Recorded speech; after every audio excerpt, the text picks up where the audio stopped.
Sveiki, labas vakaras prisijungę. Manau, kad pradėsim. Tai noriu prisistatyti, esu akušerė Vilma Grigaitienė. 13 metų dirbau praktikinį darbą su nėščiosioms, besilaukiančioms poroms ir ruošiam gimdymui, padedam pasiruošti, atsakom jūsų visus klausimus. Tad šitas projektas ir tema yra socialinės apsaugos darbo ministerijos projekto Veikiame kartu dalis. Jeigu turėsit klausimų, tikrai galite juos rašyti. Gale galbūt webinaro padarysim, kad tada atsakymus, nes gal kažkas jau bus eigoje atsakyta į jūsų klausimus. Tai manau, kad galim pradėti. Kas prisijungs, tai laukiam besijungiančių ir tikiuosi atsakyti šiandien į jūsų daugumą klausimų, kas susijęs su nėščiosios sveikata ir gimdymu. Taip, tai pirmiausiai noriu pradėti aplamai, kas tas yra nėštumas. Greičiausiai jau visi mūsų prisijungę dalyviai visą šitą pradžią yra praėję, tai labai trumpai, kad pats nėštumas trunka 40 savaičių, įprastai yra sakoma, kad tai yra 9 mėnesiai, bet tai iš tikrųjų yra 280 dienų ir iki 10 mėnesių. Pats nėštumas yra skirstomas į 3 trimestrus, 3 laikotarpius. Aš truputį papasakosiu, kodėl aš juos būtent išskiriu kitaip. Ir šie 3 trimestrai dažniausiai eina po 13-14 savaičių. Tai pirmiausia, sužinojus, kad laukiatės, turėtumėte apsilankyti pas akušerį ginekologą. Nėštumą gali prižiūrėti akušeris, šeimos gydytojas arba gydytojas akušeris ginekologas. Jeigu yra rizikingas nėštumas, tuomet nėštumą prižiūri tik tai akušeris ginekologas. Taigi, tai yra nėštumas, kaip visi sako, ne liga, bet vis tiek tai yra tam tikri pokyčiai gyvenime ir dažniausiai visada nėščiosios klausia, tai ką aš turiu daryti kitaip. Pats pagrindinis pirmas klausimas. Tai nieko kažko kitaip daryti nereikia, reikia truputėlį save žiūrėti ir pagrindinė, tokia kaip iš pirmųjų temų, tai būtų nėštumo metu moters mityba. Susiduriam su nemažai klausimų, ką galiu valgyti, ką negaliu valgyti. Tai pirmajam nėštumo trimestre rekomenduojama suvartoti apie 3000 kalorijų, antrame nėštumo laikotarpyje jau dasideda papildomos 300 kalorijų. Tikrai nereikia valgyti už 2, kas jau buvo mūsų gyvose paskaitose, tai apie tą patį irgi kalbėjom, kad yra iš seno ir mitas, kad valgom už 2, visos kalorijos yra suvartojamos tos pačios, realiai tik tai dasideda keliais šimtais daugiau. Ir nėščiosios maistas turi būti įvairus, šviežias, skanus, sveikas ir taisyklingai besimaitinanti nėščioji. Iš viso turėtų mitybą jo sudaryti apie 30% baltymų ir apie 35% baltymai ir likę procentai angliavandeniai. Kažkokių išskirtinų dalykų maitinantis tikrai nereikėtų keisti.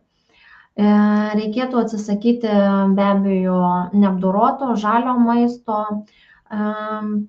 Taip pat, ką jau irgi aptarėm, bet galbūt yra daugiau pasijungusių, negu matėmės gyvoj paskaitoj, tai nėštumo metu reikėtų atsisakyti neapdoroto maisto, tokio kaip žalia žuvis, tartarai, žali neapdoroti benedikto kiaušiniai, ta pati silkė, jinai gaunasi neapdorota ir vengti vytinto maisto. Tai svorio įtaka nėštumo metu, tai be abejo, pastebėjot, kad nėštumo metu, besilankant pas gydytoją, kiekvieną vizitą jūs sveria. Tai jūs sveria ne dėl to, kad pažiūrėti ar kritikuoti, koks yra nėštumo svorio prieaugis, o tam, kad galėtumėm stebėti, ar nėra kažkokios įtakos, kas galėtų lemti tolimesnius veiksnius. Tai nutukimas dažniausiai diagnozuojamas, kai KMI yra daugiau negu 30. Ir kokios yra komplikacijos aplamai, kai yra padidėjęs svoris nėštumo metu, tai pradžioje gali būti dėl persileidimo, vėlesniuose nėštumo laikotarpiuose stebim dėl gestacinio diabeto. Ir labai dažnai pas ką yra didesnis svoris, kyla daugiau arterinis kraujospūdis. Tai vėlgi tada dasideda gydymas ir stebėjimas svorio vien dėl to, kad nedidėtų per daug spaudimas. Taip lygiagrečiai susidaro kraujo krešuliai, gali ankstesnis būti gimdymas dėl to. Tai tik dėl to yra nėščioji sveriama ir stebima toliau. Čia įdėjau lentelę, kad susidarytumėt vaizdą normalaus vidutinės kūno masės prieaugio. Tai jeigu mes priaugam per nėštumą 12 kg, vidutiniškai taip jau apskaičiavus, tai gimda iš viso to sudaro apie 1 kg. Kraujas, pati kraujotaka dar virš kilogramo ir be abejo vaisiaus vandenys.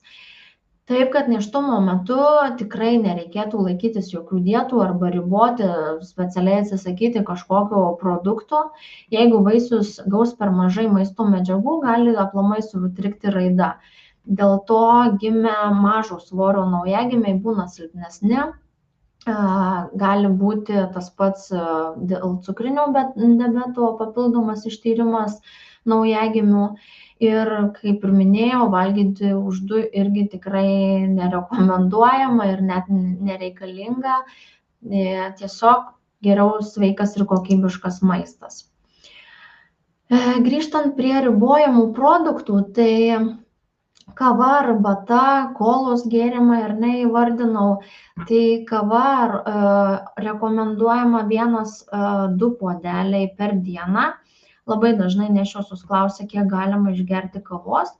Tai mes sakom, kad 2 puodelis turėtų būti kava, pavyzdžiui, su pienu, kažkokia late, lengvesnė kava. Sojos produktai irgi į tą įeina, apie alkoholį, tabaką, tai čia jau net nėra klausimų, jokių būdų niekada ne. Saikingai sviestas margarinas, aštrus maistas. Čia viskas eina dėl to, kad gali dirginti jūsų skrandį, kilti rūgštys ir vėl lygiai taip pat atsiranda papildomi nusiskundimai ir tada reikia papildomų vaistų ar ne vartoti ir tas toksai diskomfortas. Saldikliai lygiai taip pat, nes užkels papildomą jums gliukozės kiekį, atrodys, kad labai pulsuoja širdis, toks nemalonus jausmas gali atsirasti. Alergizuojantys produktai kažkokie, ypač kaip būna mandarinų sezono žiemo metu, tai kitą kartą irgi stebim, kad nežinia dėl kažko pabėrė, o paskui išsiaiškinus ten atsiranda, kad kažkokie produktai tą įtakojo. Kitas klausimas labai dažnai būna dėl papildų. Tai PSO rekomendacija yra tikrai vartoti ir net būtinai mažiausiai 400 mikrogramų folio rūgšties ir tęsti vartojimą visą nėštumą. Labai dažnai gydytojai, tikriausiai ir girdėjot gal patys, kad sako, suėjo 12 savaičių, galima folio rūgštį nutraukti. Bet jeigu pažiūrėsit visuose vitaminuose, polivitaminuose nėščiųjų, tai tenai folio rūgšties vis tiek tam tikra riba yra ir dėl to nereikėtų jau tada dubliuoti. Bet jeigu jūs nieko nevartojat ir norit vartoti tik tai folio rūgštį, tai tikrai nepasikenks. Vėlgi, geležies preparatai skiriami mažakraujystei. Labai dažnai nėštumo metu yra didelis geležies poreikis. Mažakraujystė pasireiškia ypač dažnai ir tyrimai tam ir yra daromi pačioje pradžioje, stojant į nėščiųjų įskaitą, po to kartojami, kad žiūrėti, kaip greitai krenta geležies kiekis ir geležis dažniausiai apie vidurį nėštumo dažniausiai visoms yra skiriama. nes kiek jūs įsisavinsit geležies nėštumo metu, tiek yra išaiškinta, kad naujagimis pirmus 6 mėnesius jos turės. Tai jeigu jūs visą nėštumą vaikščiosit su labai dideliu deficitu geležies, tai naujagimiui greičiausiai jos irgi vėliau truks ir net neįtakos nei maitinimas krūtim arba ne. Ir aplamai polivitaminų skirimas nėščiosioms, kurių mityba yra nepakankama, kurios yra didesnės priešlaikinio gimdymo rizikos, tai visa tai irgi yra skiriama, todėl kad ne visus produktus vartojam ir panašiai, tai dėl to yra skiriama aplamai polivitaminai, nes įeina ir daugiau medžiagų, kurių yra reikalinga. Tai dabar pereinkim prie pirmojo to laukimo periodo, pirmasis trimestras. Pirmasis trimestras, kaip matot mano ir skaidruoliai, tai nėštumas skaičiuojamas nuo pirmos paskutinių menstruacijų dienos, todėl jau įtarus, kad laukiatės, galit pradėti vartoti folio rūgštį. Po 2 savaičių yra išduodama maždaug, kai atvykstat pas gydytoją, nėščiosios kortelė. Ir labai dažnai akcentuoju, kad šį dokumentą reikia turėti visada, visur su savim, ypač kaip artėja pavasario, vasaros sezonas, tai nesvarbu, ar jūs važiuojate ten prie ežero su draugais ar pas kažką į svečius, rankinę jūs turėtumėt visada turėti, nes labai dažnai sako, nešios aš neatsinešiau, aš nesinešioju. Tai čia yra dėl to, kad jums nesvarbu, kas atsitiktų ir kuriam mieste jūs būtumėt, nėščiosios kortelė yra jūsų nėštumo dokumentas. Su nėščiosios kortele visos priėmimo skyriai visų miestų yra pasiruošę priimti nėščiasias ir konsultuoti, o tik tais nėščiosios kortelė yra visi duomenys apie jūs. E-sveikatą ir visur kitur jūs tiek duomenų nerasit.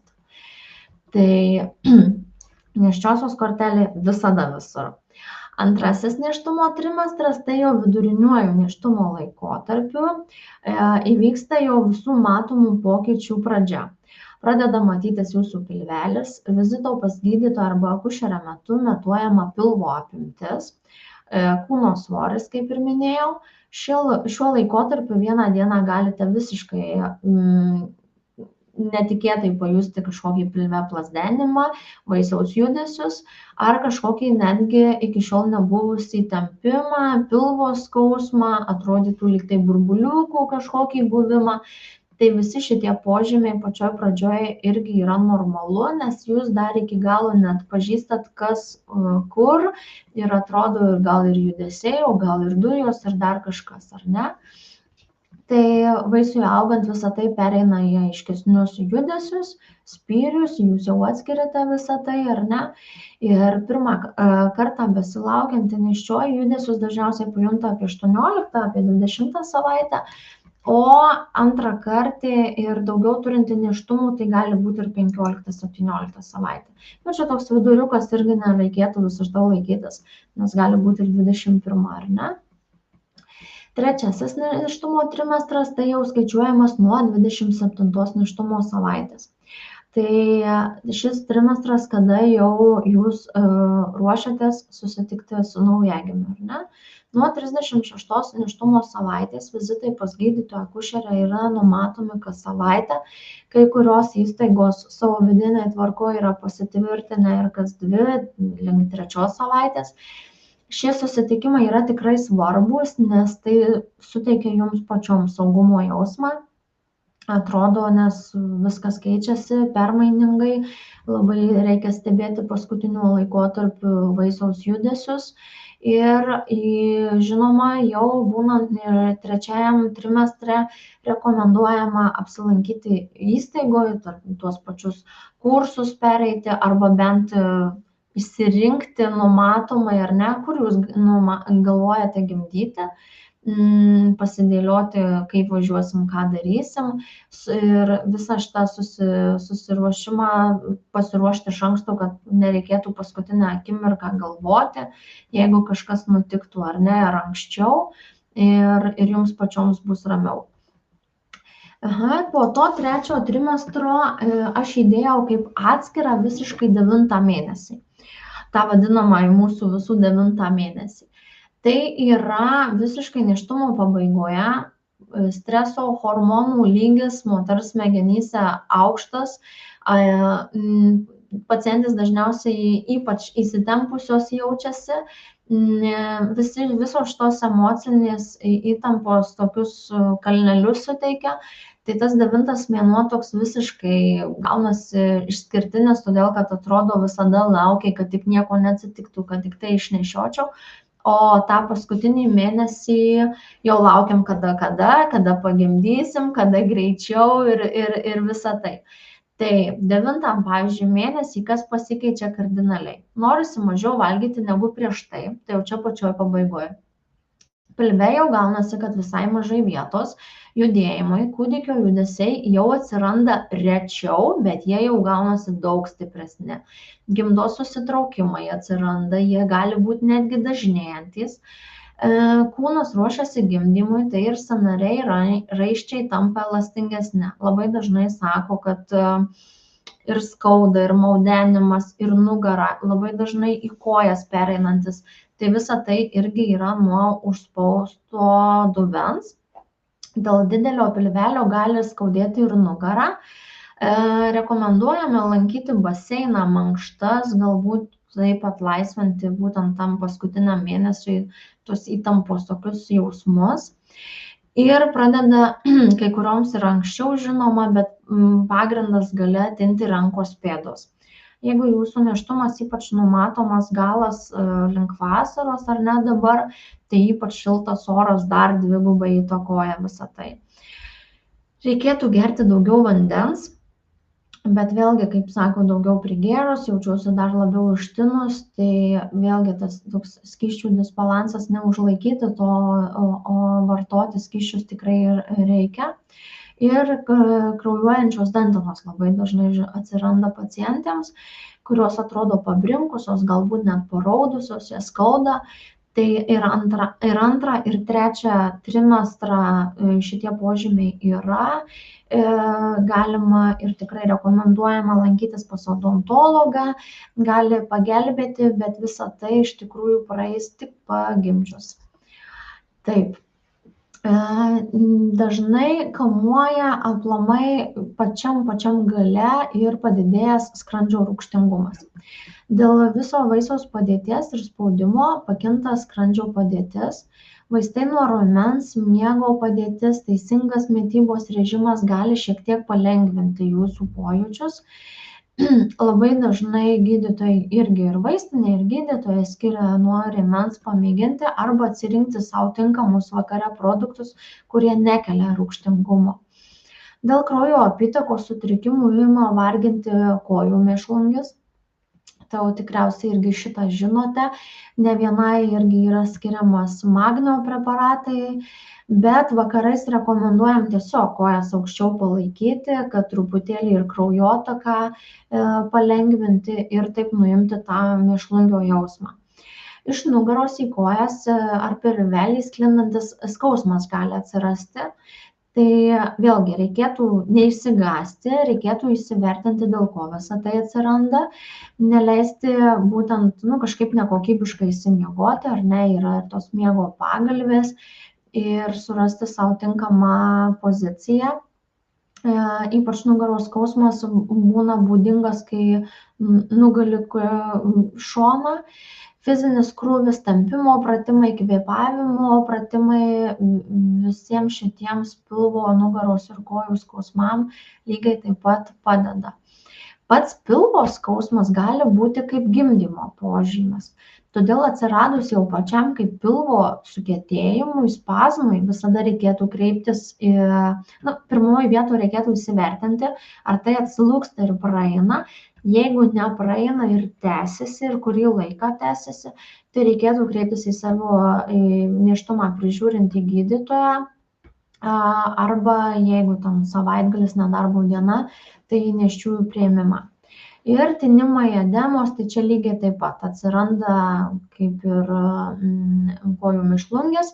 Ir lygiai taip pat einant visiškai į pabaigą, nes susilaiko skysčiai, labai dažnai ištinsta rankos, netgi rekomenduojam ir žiedus nusiimti, nes pakyla kraujospūdis ir taip lengvai jau neatslūgsta, kaip sako, man visada iki pietų rankos atslūgsta, tai kitą kartą gali ir neatslūgsti, tai rekomenduojam, jeigu jau matot, kad tinimas ir vieną ir kitą dieną eina, kad nusiimti, tarkim, žiedus, kad neužspaustų, nereikėtų nukirpti. Pats gimdymas tai procesas, kai yra suėjusios daugiau negu 22 nėštumo savaitės. Prasidėjus reguliariems, ritmiškiams ir vis stiprėjantiems gimdos susitraukimams, tai yra sąrėmiams, atsiveria gimdos kaklelis ir moteris, stanginantis iš gimdos ertmės, išstumia vaisių, vėliau placentą ir visus dangalus. Tai toliau matysit, irgi gimdymo laikotarpiai yra parengti į pirmąjį, antrąjį ir trečiąjį laikotarpį, tai būtent jau kaip kaklelis vėrimasis, tai ką jūs dažniausiai praleidžiate namuose. Antruoju laikotarpiu plačiau papasakosiu apie vaisiaus įstūmimo ir placentos laikotarpius. Pirmasis pats kaklelio vėrimosi laikotarpis, ta latentinė fazė, yra neintensyvi, sąrėmiai gali būti neritmiški, 1-3 sąrėmiai per 10 minučių, kurie gali užtrukti ir 30, ir 60 sekundžių. Ir net nesupranti, ar tai tik paruošiamieji, ar dar jau rimtai kaip ir kabinas ir atrodo, aš nežinau, kaip sako pacientas, kaip aš atskirsiu. Tai pirmą kartą gimdant ši fazė iš viso gali užtrukti ir 6 ir 8 valandas, tai jūs tikrai nesuprasit per pirmą pusvalandį, kad jau čia aš jau pradedu gimdyti. Statistiškai šios fazės norma yra, kad gimdymas aplamai truks iki 20 valandų ir šis laikotarpis dažniausiai visada praeina namuose. Rekomenduojama nueiti į vonią po šiltu dušu ir jeigu jums po dušo kaip ir praėjo, tai greičiausiai yra tik paruošiamieji sąrėmiai. Jeigu jums po šilto dušo neatleido ir jūs toliau jaučiat tą patį kaip ir kas 10 minučių, kad atrodo vėl spazmuoja, tai prasideda būtent latentinė fazė ir tikrai jau yra paruošiamieji sąrėmiai.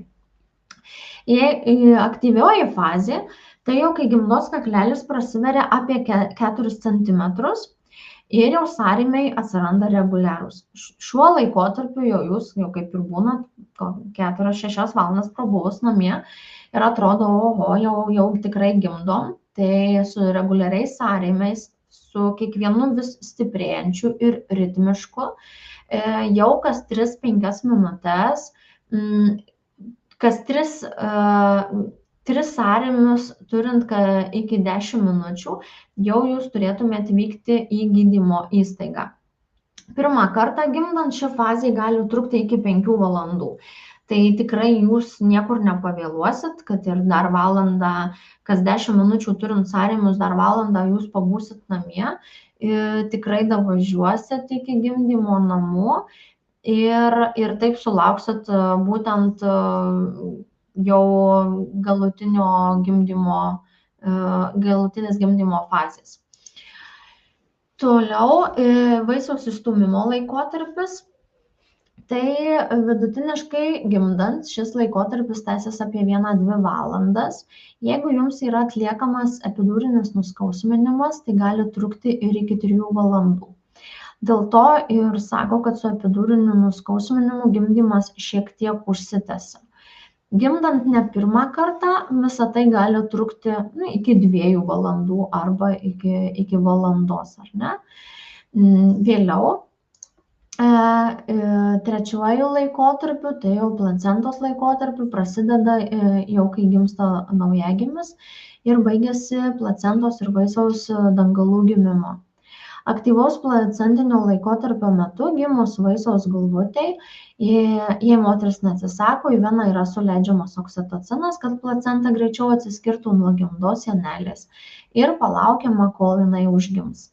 Aktyvi priežiūra trečiuoju laikotarpiu rekomenduojama visoms gimdyvėms, jūs tuo metu esate gimdymo palatoje, ar ne, nes tai yra sumažina tikimybę kraujuoti po gimdymo, greičiau atsidalina placenta, sumažėja netekusio kraujo kiekiaus ir būtent galbūt yra nereikalinga kraujo perpylimo tikimybė.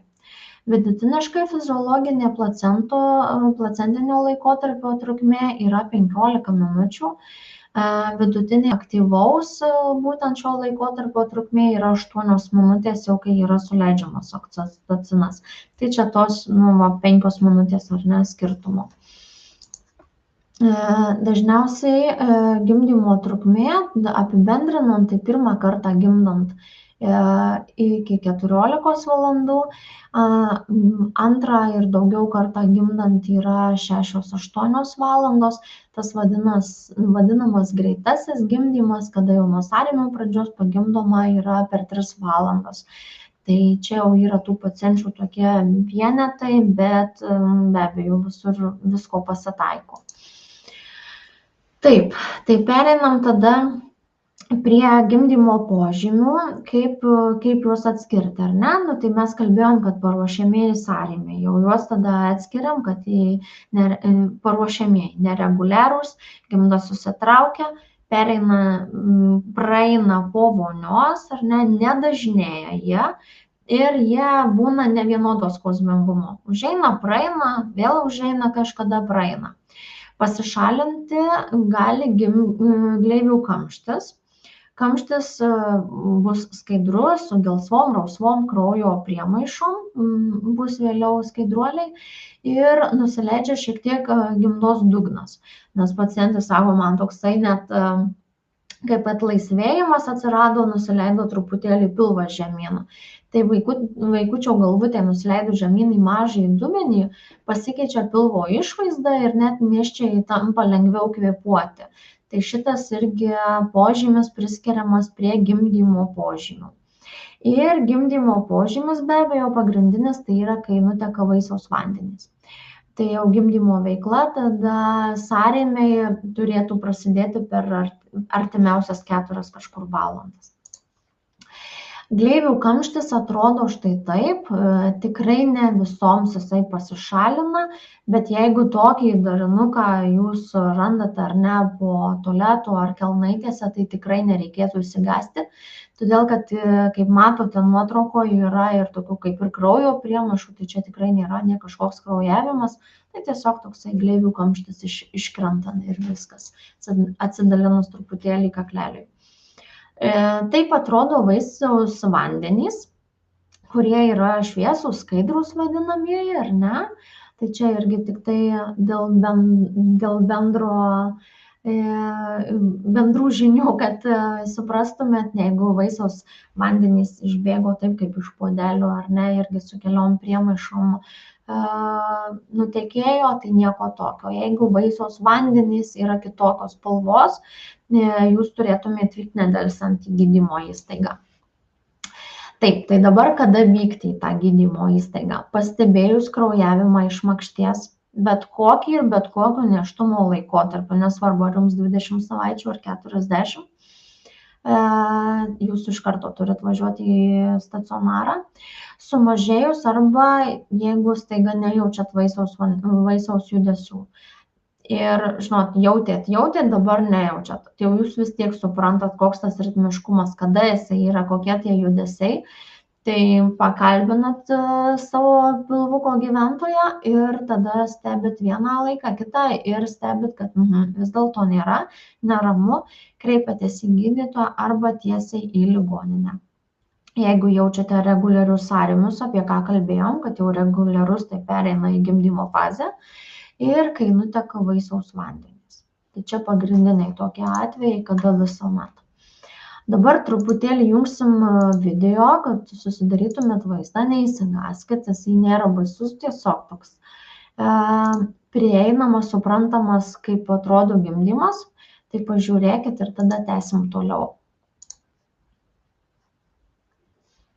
During a vaginal childbirth, The first stage of labor lasts about 12 to 19 hours and starts when your baby settles lower into your pelvis.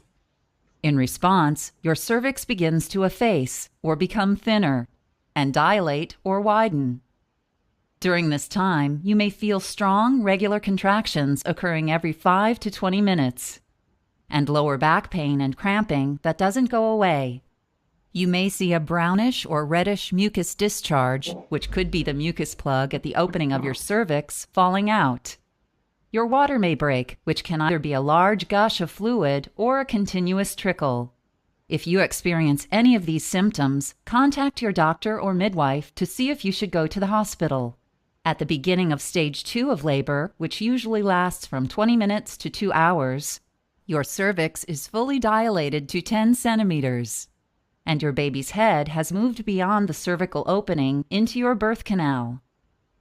Your doctor or midwife will instruct you to push during your contractions and rest between them. In a normal delivery, your baby's head will rotate to face your back. During active labor, your uterus is divided into an active segment that contracts, pushing the baby downward, and a flexible passive segment that remains relaxed, stretching to provide more room for the baby to pass through. When the top of your baby's head appears, or crowns, your doctor may make a small cut, called an episiotomy, to enlarge the vaginal opening. Then, your doctor or midwife will give you instructions on how to push your baby out. As your baby's head passes through the birth canal, it molds into an elongated shape. An elongated head shape will resolve itself within a few days as the skull bones shift back into place. After your baby's head exits the birth canal, his or her head and shoulders will rotate to help the shoulders pass through the birth canal. Your baby's shoulders are delivered one after the other in order to fit through your pelvis. Once the shoulders emerge, the rest of your baby slides out easily. After your baby is born, his or her umbilical cord will be cut. In stage 3 of labor, which may last 5 to 30 minutes, mild contractions will help push the placenta out of the uterus. During this stage, you and your baby may begin bonding through skin-to-skin contact and breastfeeding.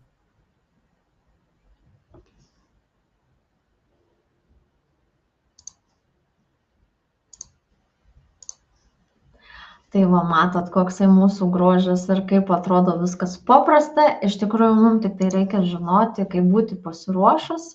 Jie kaip gimti, kaip matėt, patys žino, kaip gimti, kada pasisukti, ką daryti, jiems tik tai reikia padėti, taisyklingai kvėpuoti, klausyti personalo.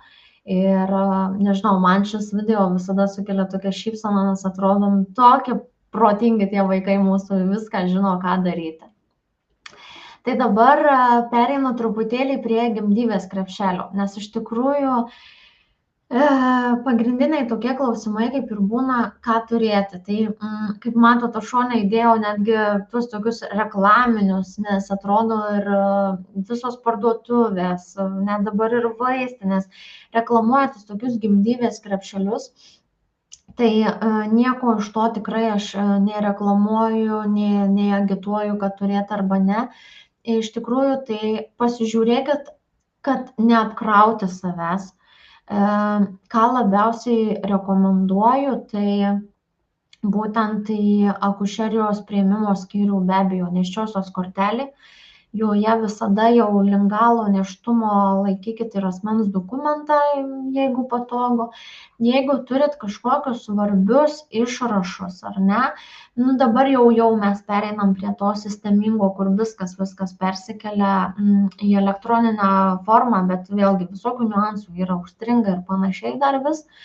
Tai aš rekomenduoju, jeigu jūs einat kažkur konsultuotis ar ne, dėl to pačio gimdymo, labai dažnai susiduriam, žinot, kas akinukus nešioja, ar dėl kažkokių, kur išskirtinės sąlygos, ar gimdyti, negimdyti, su kuo gimdyti ir kaip gimdyti.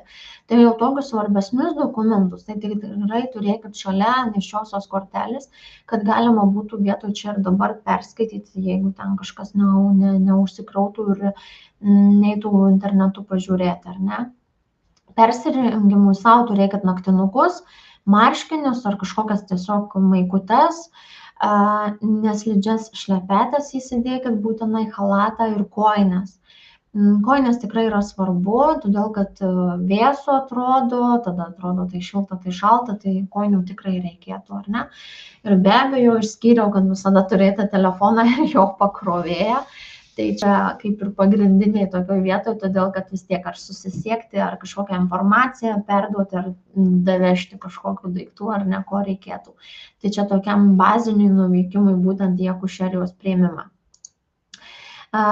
Toliau gimdymo palatoje, ką aš visada rekomenduoju, nežinau, čia tik mano toksai pastebėjimas ir iš patirties, ir iš pacienčių patirties, asmeninės ir neasmeninės, aš visada rekomenduoju turėti 2 tašytas. Kad ir kaip taip atrodo, bet kadangi ir su personalu bendraujam, kuris dirba gimdymo namuose, tai vien tas pavyzdys, kaip sako, kai atvažiuoja tik tai ar ne į gimdyklą ir atsiveža labai didelį lagaminą, realiai 3 dienom jūs turit būti susiruošus, tai norint ištraukti tik tai paprastą dalyką, kaip ar ne gimdymo palatoj, visada tik jums įžengus į gimdymo palatą, akušerė pasakys, kad čia jau jūs gulėsit, visus sąrėmius ir kol jums prasidės gimdymas ir paprašau paduoti naujagimiui būtent paketą, ką jūs turit atsinešus. Tai ten turėtų būti kepurytė, vilnonės kojinės, sauskelnės, būtinai 2 ir marškinėliai, tie šliaužtinukai, ar ne, užsakstomi, užvarstomi, kaip nuotraukytė pridėti iš priekio. Tai jeigu jūs atvažiuojate į gimdymo palatą, į gimdyklą vadinamą, su tuo didžiuoju savo 3 dienų lagaminu, jūs įsivaizduojat, kaip jūs jį ten kuičiat ir vyras jums kažko ieško, jeigu jūs tuo metu gulit, ar ne. Tai labai yra patogu, kaip aš sakau, 2 lagaminus arba kuprinę ir lagaminą pasiruošti. Tai kupriniai galėtų būti tik tai tie mažieji dalykai, kurie skirti tik gimdymui, tik tai jums gimdymo ar ne, kojinės, vazelinas, vanduo ir naujagimio tas mažas maišelis, tie 3 daiktai, 4, ko reikia. O visa kita, jau kai jūs perkels į palatą, jau jūs ten įsikursit palatų ir savo didelį lagaminą atsivešit. Tai šitą visada išskiriu.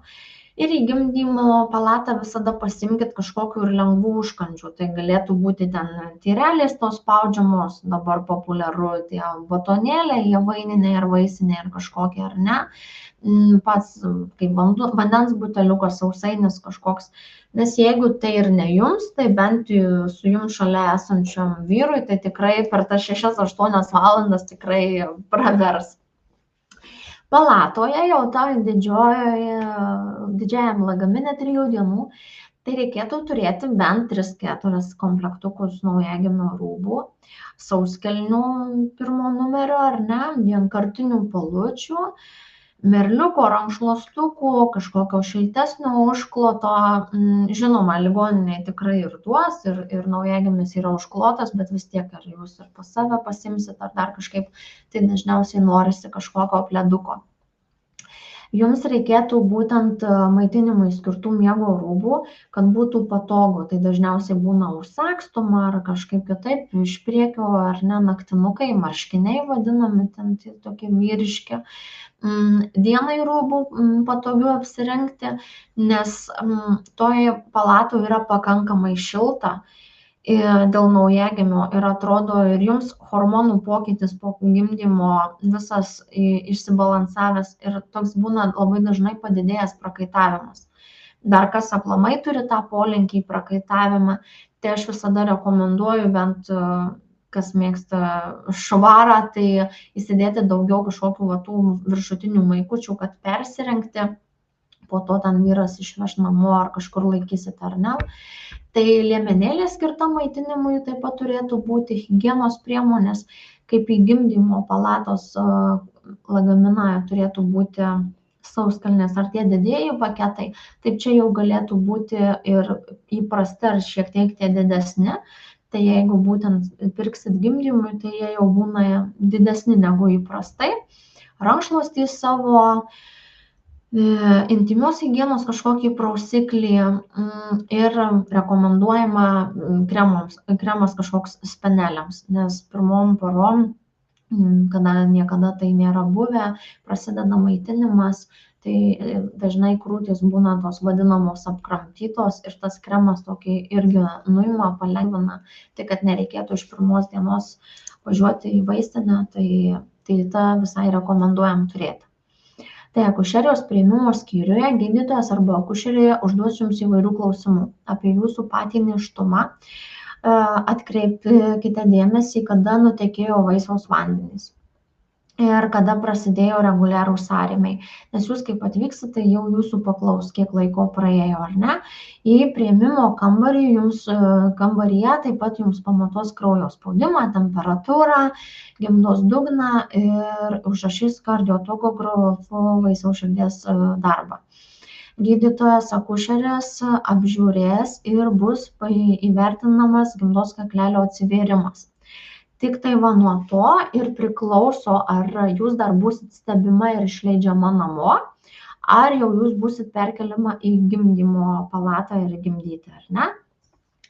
Labai dažnai prie viso šito dar padaroma būtent ir echoskopija, pasižiūrima, ar viskas vietoje, kiek tų vandenų likę ir panašiai. Tai galimos aplamai medicininės procedūros, kaip aš sakau, kad geriau žinot, negu bijoti ir nežinoti. Tai gali būti, kad bus paimami tyrimai, pavyzdžiui, kraujo, gal jūs atvažiuosit su labai dideliu spaudimu ir ten dėl preeklamsijos ir visa kita. Tai kraujo šlapimo tyrimus gali paimti, kateterį įvesti, injekcijai į raumenis, skysčių lašinimui. Kartais įveda kateterį tik tai tam, kad jeigu reikės kažką lašinti, kad nereikėtų ieškoti venų, kad kaip jūs būsit ar ne kažkokioj sąrėmių jau eigoj, tai tik tai dėl to, kad pasiruošti. Vaisiaus širdies kardiotokografija, vaginalinė apžiūra, ką ir minėjau, ar ne, tai įprastai apžiūri jau jie susidėlioja planą, bet pirmo gimdymo laikotarpiu tai maždaug 3-4 valandas yra apžiūrima. Gali atlikti vaisiaus vandenų nuleidimą, šlapimo pūslės kateterizavimą, nes atrodys, kad per didelė pūslė ar ne, o jums niekaip nepavyksta pasišlapinti. Deguonies terapija, skysčių lašinimas, ką ir kalbėjau. Tai čia jau tokios aplamai, ką gali atlikti būtent gimdymo metu, kokias procedūras. Ir instrumentinis užbaigimas, ar ne, ar ten vakuumo ekstrakcija, ar ta pati jau kaip vadinama komplikacija, jeigu reikalingas cezario pjūvis. Tada toliau, kaip jaustis jaukiai ir saugiai aplamai gimdymo metu. Labai dažnai susiduriam, kad nėščiosios, kurios yra praėjusios paskaitas, susipažinusios su gimdymo namais, tai jos jaučiasi saugiau, tokia mikro vadinama ta aplinka, ar ne, kai tau yra ramiau, kur tu važiuoji. Tai gimdymas yra aplamai ne tik toks fiziologinis procesas, bet ir daug ištvermės, susikaupimo, fizinių, dvasinių, kažkokių jėgų reikalaujantis darbas. Jis sukelia aplamai ir gerų emocijų. Kartais gali būti ir tiesiog kažkoks baimių, sako, man dabar toks baimių etapas, aš nežinau, ko noriu, nežinau, visko atrodo, pradedu bijoti. Tai čia va iš to tokio nežinojimo. Aš esu labai už tai, kad reikia pasitikėti savimi, drąsinti save, ypač pasitikėkit personalu. Iš tikrųjų, jeigu jūs klausysit, ką jums sako nuo pat pradžių atvykus, jūs užmegsit lengvesnį kontaktą, ar ne? Jūs galit visko paklausti, užduoti klausimą, o kaip jūs manot, kiek dar užtruks.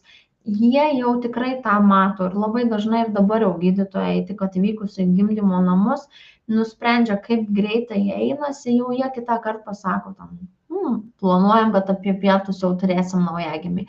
Tai Tikrai rekomenduoju nebijoti kontaktuoti, papasakoti, kokie jūsų lūkesčiai ar ne, ko jūs norėtumėte, kad, pavyzdžiui, tas pats ar ne, aš norėčiau, kad su manim būtų vyras, arba aš norėčiau, kad su manim būtų vyras tik tai sąrėmių metu, bet gimdymo laikotarpiu aš jau norėčiau, kad vyras nebebūtų, bet to jūsų jau šiuo metu dažniausiai į to yra atsiklausima, bent Vilniaus mieste tai tikrai, ar visų laikotarpių bus ar ne, artimasis. Tai tikrai nebijokit pasakyti savo nuomonę, pasitikėkit, išgirskit, ką sako, taip lengviau ir per kitas mūsų paskaitas ar ne mokinsitės ir kaip kvėpuoti, kaip savo palengvinti, psichologės paskaitose pasijunkit. Lygiai taip pat visas šitas pasiruošimas jums palengvins nusiteikimą būti toj gimdymo palatoje tas 4-6 valandas. Jūs jausitės patogiau, komfortiškai, jūs žinosit, kas po ko eina, man pasakė, ko dabar laukti, galbūt aš dabar galiu atsipalaiduoti, tarpu sąrėmių pasnausti, nebeliks tokių baimių. Ir jeigu gimdant su jumis dalyvauja ar ne artimasis, ar vyras, ar kažkoks kitas asmuo, kalbėkitės, bendraukit, galbūt paprašykit laiko ir savo pasnūduriuoti, jeigu esate pavargus. Galbūt jums visai neprošal kažkoks masažas ar ne, ir jums tas padeda. Tai tas buvimas kartu, palaikymas vienas kito, tas ryšys irgi labai labai padeda būtent viso gimdymo metu būnant kartu. Tai kontaktuokit tikrai ir su personalu, ir su artimuoju, kuris yra su jumis. Dėl gimdymo to masažo, ką ir užsiminiau, tai dėl gimdymo skausmo. Pirmojo gimdymo laikotarpiu dėl sąrėmių metu atsirandančių gimdos kraujotakos sutrikimų gimdos kaklelis plečiasi ir pradeda mausti lokaliai. Būtent atrodo pilvo apačia, nesupranti, jo skauda tik tai atrodo tarpvietę. Ir dėl tempimo skausmo impulsas gali plisti į visą pilvo apačią ir pereina į apatinę būtent nugaros juostinę sritį. Skausmas atsiranda iš pilvo pusės, pereinantis būtent jau į nugarą. Antruoju gimdymo laikotarpiu jau dėl makšties tarpvietės ir dubens raiščių tempimuose jaučiamas visas lokalus jausmas visam dubenyje. Be abejo, moters skausmo pojūčiai yra visų skirtingi, dėl to ir tas epidurinis ir kitas nuskausminamas yra visų atsiklausimas ir skiriamas visoms skirtingai. Tai iš visų 10-15% gimdyvių nejaučia skausmo ir arba joms jisai būna tikrai silpnos ir sako, nieko pagimdžiau, nieko ten baisaus. 30-40% jaučia vidutinį skausmą, tokį dar pakeliamą, iki 35% gali jausti stiprų skausmą ir 15-20% tos, kurios aplamai nepakelia skausmo. Ir tikrai yra atvejų, kaip ir kolegė sako, atvažiuoja dar tik tai su 2 centimetrais, o jos jau prašo, darykit, ką tik norit, aš negaliu, aš išprotėsiu nuo skausmo. Tai tikrai tas pacientų toks skaičius yra ir tai yra visiškai normalu. Dėl to ir medikai supranta, kad jeigu jūs atvažiavot su 2 centimetrais, o jau jums ten visiškai kosmosas, kaip skauda, tai be abejo jums bus pasiūlytas epidurinis nuskausminimas, nes pirmas dalykas jūs turit laiko, kitas dalykas mato, kad prie tokio mažo atsivėrimo jums tikrai labai skauda. Jūsų niekas per prievartą nekankins. Tai baimė, stresas į organizmą lygiai taip pat kelia tą skausmą. Tai ką ir prieš tai kalbėjom, ar ne, kuo mažiau bijosit, tuo mažiau to skausmo bus, nes jūs žinosit, kaip sąrėmius skaičiuoti, kada važiuoti, ko tikėtis. Tai tokį procentą galima sumažinti. Bet tas fizinis skausmas be abejo, jisai yra visų labai skirtingas. Todėl vėlgi, kai atvažiuojat ir matot, kaip jūs jaučiatės, jūs taip ir pasakykit gydytojui, aš dar pakeliu, bet man atrodo, kad jau man ten visai. Vėlgi jie įvertins, su kokiu atsivėrimu atvažiavot ir kaip tą skausmą prilyginti ir kiek turima laiko. Kitas nemedikamentinis nuskausminimas tai yra meditacija, bet vėlgi čia aš nieko nerekomenduoju, tai yra tiesiog tokių kaip iš alternatyvų, ar ne? Vienoms yra siūloma jau nėštumo metu, kitoms padeda tiesiog jaustis ramiau, skaičiuoti, kažką užsisvajoti, ar ne? Neprarasti kontrolės, tai tas toks meditacija toks, kad nebūtinai tam su ausinukais jūs turit būtinai kažką klausyti, bet tiesiog su savo mintim, ar ne, pabūti. Ir artimųjų dalyvavimas parama gimdyme, ar ne, irgi jau ką minėjau, kad būtent moksliniais tyrimais net yra įrodyta, kad trumpėja aplamai gimdymo trukmė, kai yra artimųjų palaikymas, kai užsikalbė, atrodo laikas greičiau praeina, mažėja vaistų būtent poreikis kažkokiam nuskausminimui ir tas tokių geriau teigiamų daugiau emocijų patiria gimdyviai, kai turi kažkokį šalia savęs lydintį asmenį. Toliau lygiai taip pat yra masažas.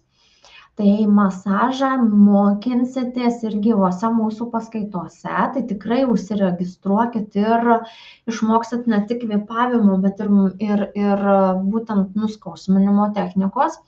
Tai masažas gimdymo metu yra tikrai pakankamai naudingas, nes tai yra suaktyvinama kraujotaka, kuri padeda aprūpinti audinius deguonimi. Atpalaiduoja ir tuo pačiu jūs nuramina.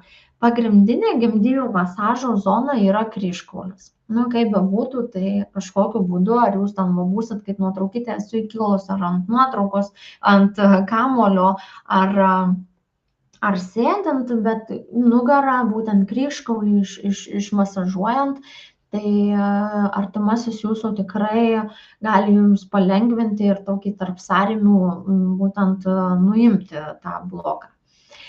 Toliau jau mes pereinam prie kelių pavyzdžių, jų nėra visose gydymo įstaigose, tai yra hidroterapija, bet tikrai yra nemažai pacienčių, kurios klausia, ar galima bus prie gimdymo metu vonioje būti, duše, ant kamolio. Tai visą tai jūs matysit, kai jūs nuvyksit į gimdymo namus, ar ne, kuriuos esate išsirinkusi ir kas toje palatoje yra. Tai praktiškai visos gimdymo palatos tikrai turi kamolius ir jeigu jūs galite judėti, tai jūs net skatins judėti ir vaikščioti, ne tik kad gulėti. Ir taip tas skausmas pasiskirsto mažiau. Ir lygiai taip pat, kaip pirmoje nuotraukoje, ar ne, matosi tas toks vadinamas kaip virvės efektas. Tai irgi įsikabinus, kad atpalaiduoti apatinę kryžkaulio visą dubens dalį.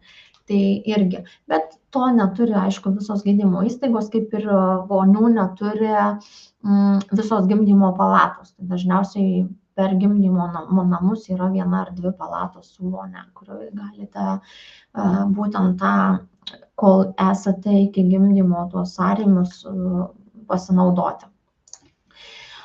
Toliau, ką ir minėjau, judėjimas. Tai gimdykloje vaikščioti, rasti kažkokią komfortišką padėtį, kažkaip įsitaisyti, labai dažnai toks pasirėmimas padeda būtent nuimti apatinę dalį. Tas vadinamas klūpėjimas ant keturių, tai ypač muzika, vaizdinė medžiaga kažkam tą padeda, ar ne, kvapų terapija, bet ne visos gydymo įstaigos tą mėgsta. Kegelio pratimai, tarpvietės masažas, ar ne, dubens dugno raumenų stiprinimas, kegelio pratimais jau aplamai naudingas ir prieš nėštumą, ir po nėštumo, ir būtent tuo met. Tai lygiai taip pat ir tarpvietės masažas.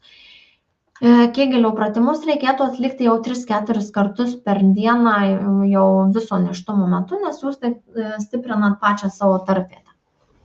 Toliau mes pereinam prie inhaliacijų. Čia tik tai, kad parašiau ne medikamentinis, tai jau medikamentinis, tai jau vadinamos linksmosios dujos. Tai yra deguonies mišinys. Vėlgi, kitą kartą net, sako, man naudojo dujas. Tai vėlgi žiūrima jūsų kraujotaką, ar jums yra to reikia, ar tikrai padės, nes tai nėra vienas iš tokių kaip pagrindinių nuskausminimų, nes jis pakankamai turi nemažai ir trūkumų. Tarkim, va, kaip privalumai, ar ne, vidutiniam tik tai skausmui nuimti. Metodas yra, kad lengvai kontroliuojamas, duoti arba neduoti, ar ne, atsukti ne. Ir mišinys labai greitai išsiskiria iš moters organizmo. Bet trūkumai tai yra, kad jūs gali supykinti, jūs gali apsvaigti galva, atsirasti kažkoks miegustumas. Tai vėlgi, jeigu jūs stanginantis ar ne, jums yra sąrėmiai, o jūs dar pradedat šalia vemti, tai vėlgi pradeda galvoti, ar to reikia, ar nebus dehidratacijos, nes skysčių trūkumas atsiranda su kiekvienu vėmimu. Tai tos linksmosios dujos nėra toks kaip ir labai pagrindinis ir priimtinas pasirinkimas.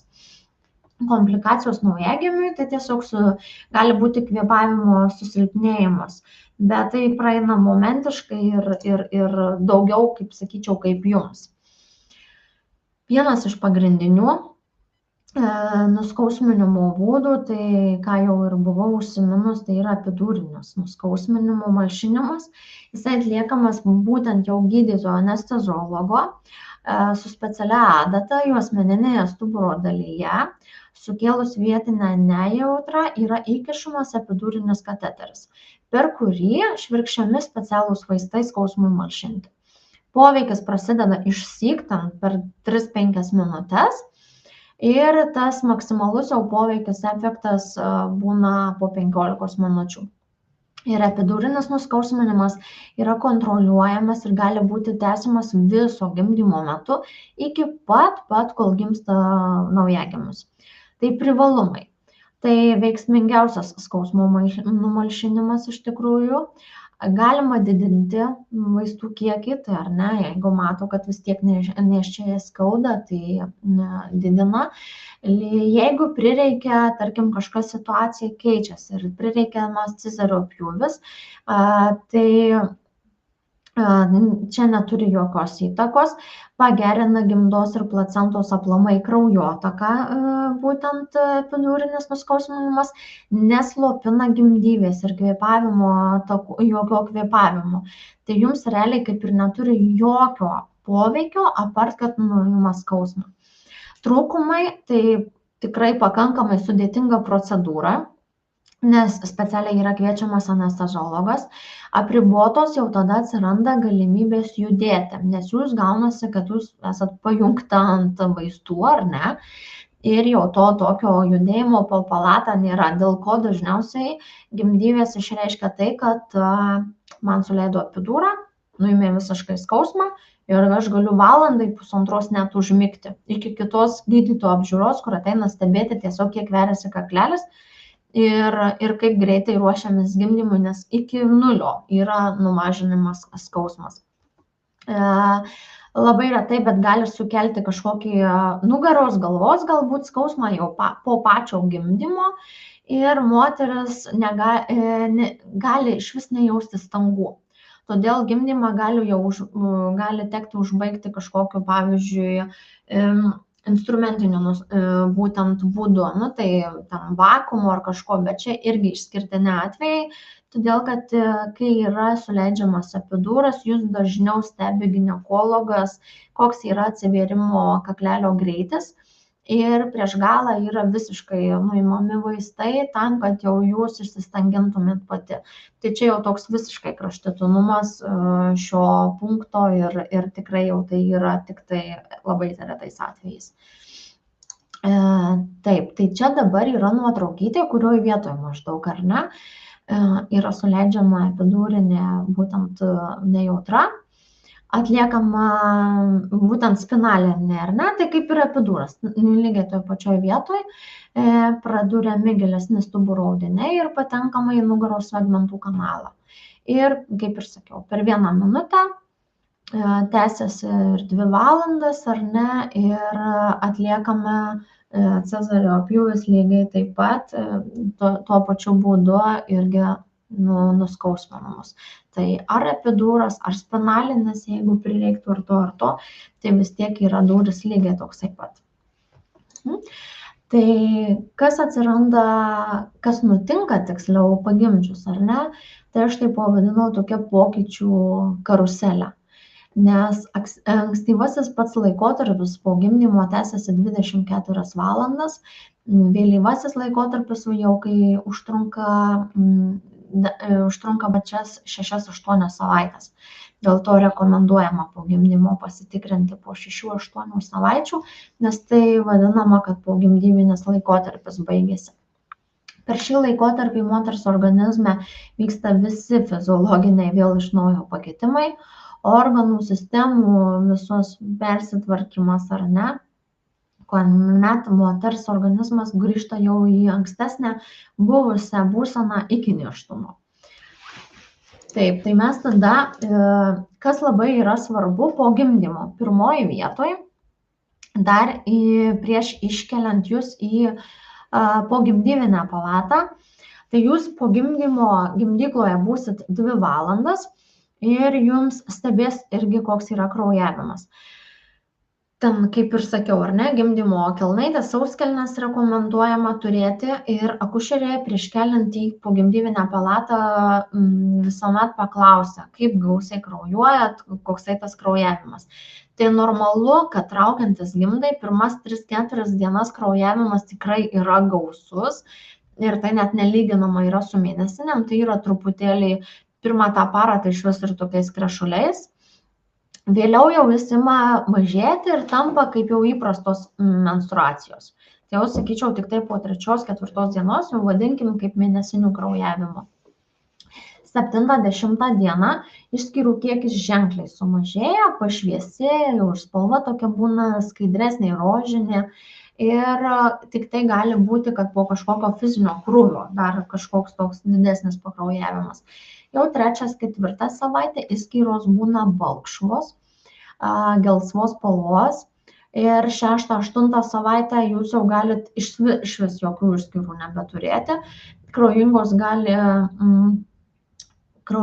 išskyros jau apie 6-8 savaitę jau išvis gali būti traktuojamos kaip aplamai prasidėjusios naujos mėnesinės, nes taip kartais būna, ypač jeigu yra nemaitinamas naujagimis, tai išvis yra normalu. Tai bet kokiu atveju, kas yra po gimdymo su kraujavimu neaišku, atrodo nenormaliai mažėjo, staiga vėl uždidėjo, reikėtų vykti pas gydytoją ginekologą, kad jūs apžiūrėtų ir įvertintų, ar nieko neliko iš po gimdymo, ar ne, kažkokių placentos audinių ar dar kažko. Tuomet gydytojas peržiūrės echoskopu būtent gimdos visą dalį ir įvertins, ar viskas tvarkoje ir ar tas kraujavimas toksai banguojantis yra gerai pas jūs. Tarvietės priežiūra tai yra labai svarbi pirmosiom dienom ir išleidžiant iš gydymo įstaigos jūs lygiai taip pat supažindins, kaip turėtumėte elgtis, kaip sėdėti, kaip daryti, kaip prisižiūrėti. Tai rekomenduojama po gimdymo, būnant dar pogimdyvinėje palatoje, po šlapinimuose ir tuštinimuose būtinai apsiplauti tarpvietę. Higienai gali būti naudojamas jums visiškai įprastas kažkoks higienos prausiklis, muilas arba kažkoks pasirinktas, dabar yra tų ir specialių po gimdymo šaldančių, vėsinančių, nes ten kraujotaka būna tokia aktyvi ir jeigu įtrūkimai, plyšimai ar siuvimas, tai tuo labiau tas toks šaldantis efektas visai padeda. Kol kraujavimas gausus, tai tikrai rekomenduojama dažnai keisti įklotus, kad nebūtų infekcijos šaltinio ir atlikti oro vonias. Jau kai, pavyzdžiui, grįžtat namo ar ne ir apsiprausus, galit kažkur, nėra, kad jau didelio to kraujavimo, tai kažkokią pusę valandą pabūti be kelnaičių, tarkim, ten su sijonu ar kažkokiu halatu, kad kuo daugiau tarpvietė gautų oro vonių ir jūs galėtumėt greičiau užgydyti, tarkim, kažkokius įplyšimus. Ir kaip ir minėjau, kreiptis į gydytoją reikėtų, jeigu pastebite bet kokias nemalonias kvapo, spalvos arba keistesnės kažkokias išskyras. Tai lygiai taip pat gali siūlai kažkaip ar ne, nemaloniai jaustis. Tai vėlgi, jūs apžiūrės prieš išleidžiant, pasakys, kiek dienų ir turėtų ten jau tirpti ir kaip jūs turėtumėte jaustis. Jeigu yra kažkas ne taip, negu atrodo jums įprastai, tai turėtumėte irgi pasirodyti nelaukus jau tų 6-8 savaičių.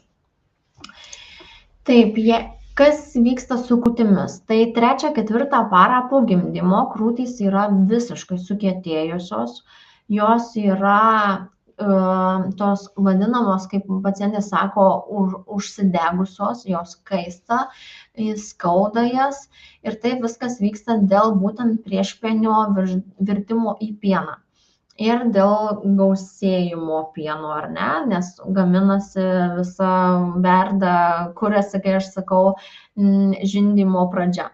Tai pirmas paras, žinant, speneliai tikrai yra jautrus, ką ir minėjau pačioj pradžioje.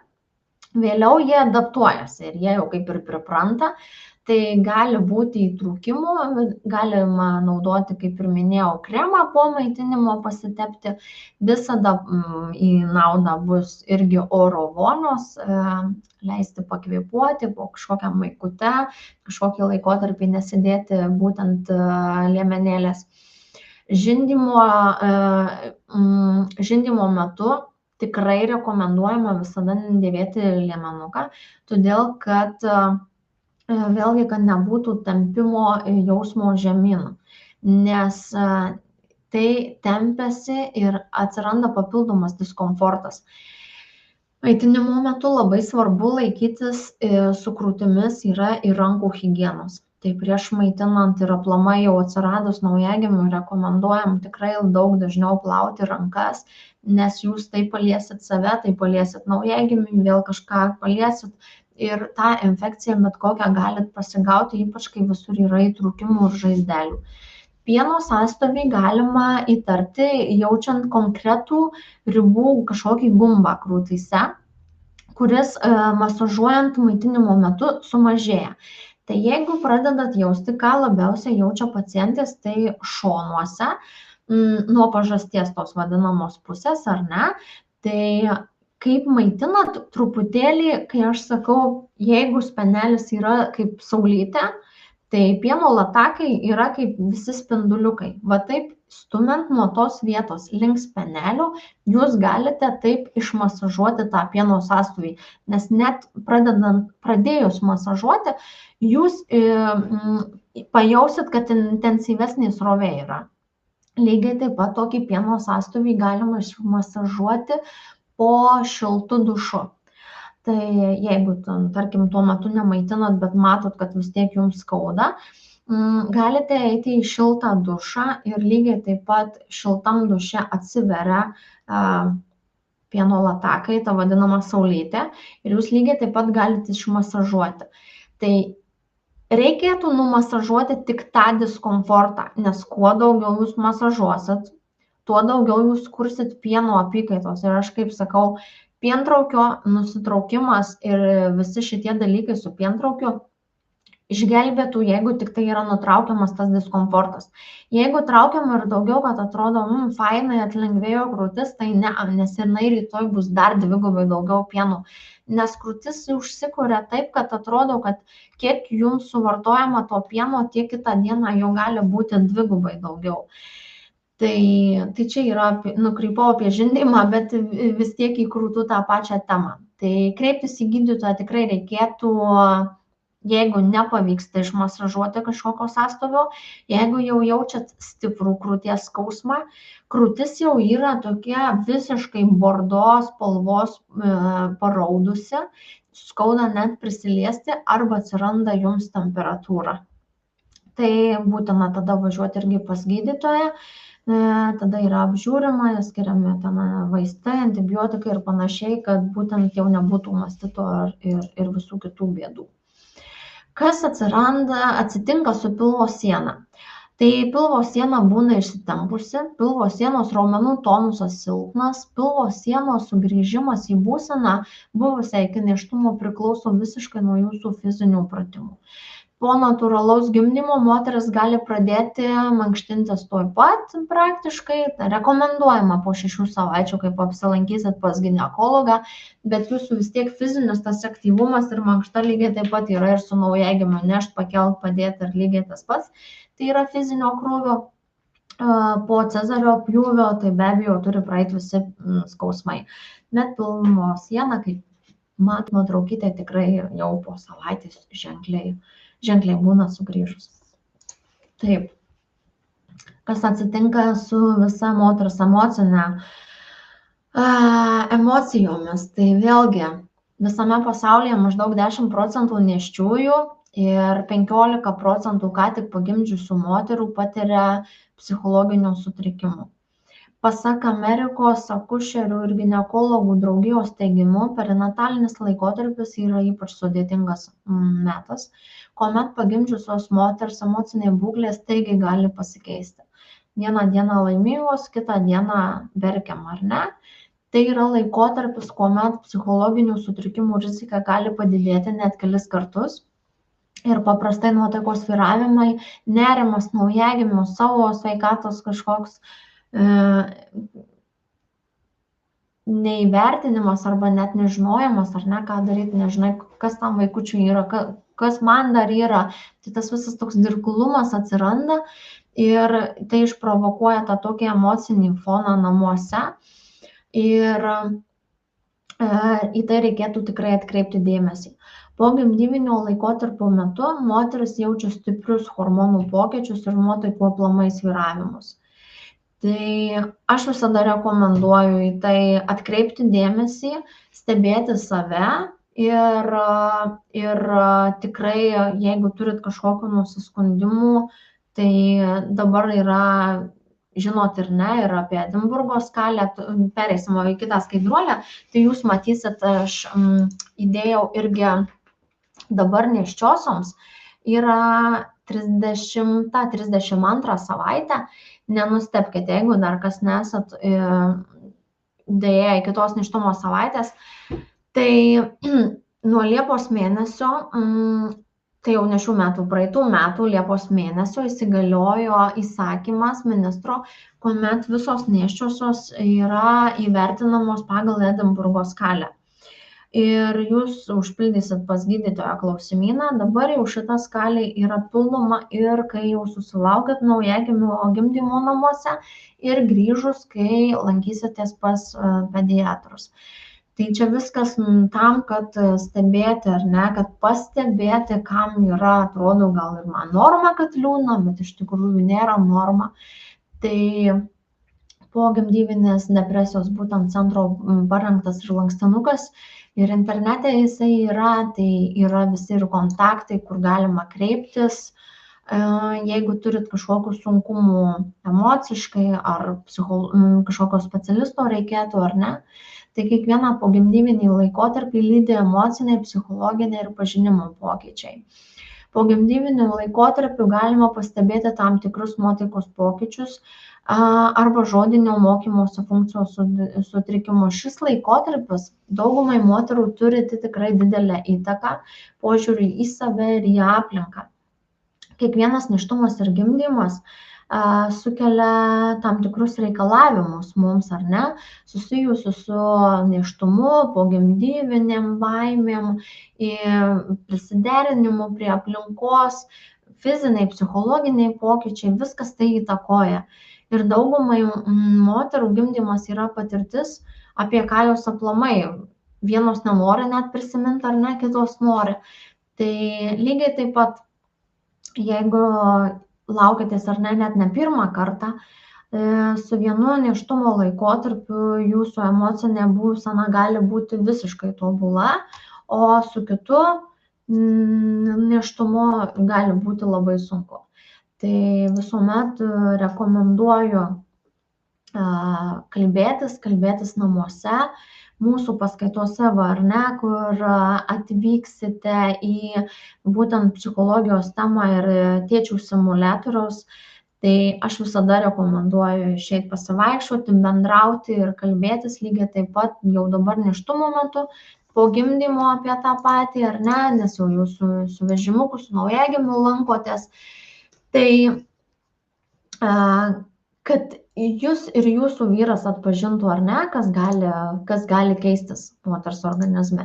Tai būtent melancholija čia yra tas toks, kur staigus tokie nuotaikos pokyčiai atsiranda, atrodo, čia buvo nieko, dabar jau kaip ir liūdna, nerimas toksai ilgalaikis atsiranda, liūdesys, irzlumas, nors nueit nusiverkti, ar ne, pablogėjusi koncentracija, atrodo, net neatsimenu, apie ką aš čia šiandien galvoju ir ką buvau susiplanavusi.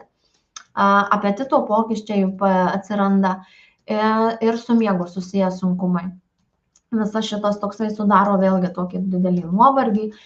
Tai jau yra pirmas požymis į melancholijas. Iš tikrųjų, prie gimdymo temos nebereikalo visą tai šneku, todėl kad tai yra labai svarbu, nes melancholijas labai dažnai patiria nėščiosios dar besilaukiant.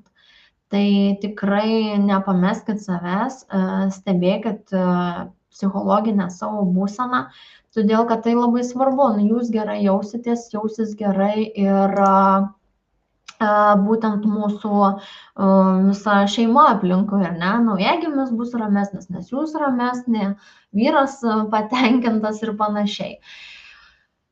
Pogimdyvinė depresija dažniausiai pasireiškia per 4 savaitės po gimdymo, tačiau gali pasireikšti ir per visiškai ilgesnį laikotarpį, per visus pirmus 6 mėnesius. Kai kurioms net atsiranda per pirmuosius metus. Tai dar vis vadinama ta pogimdyvinė depresija, ar ne? Suserga apie 10-15 procentų moterų, bet tai be abejo dar koks yra procentas nenustatytų. Ir praktiškai mes esame išskaičiavę, kad iki 30 procentų visiškai pagimdžiusių moterų niekada nesikreipia pagalbos. Tai nereiškia, kad joms jos nereikia, tiesiog yra tokių, kad pralaukti, žinot.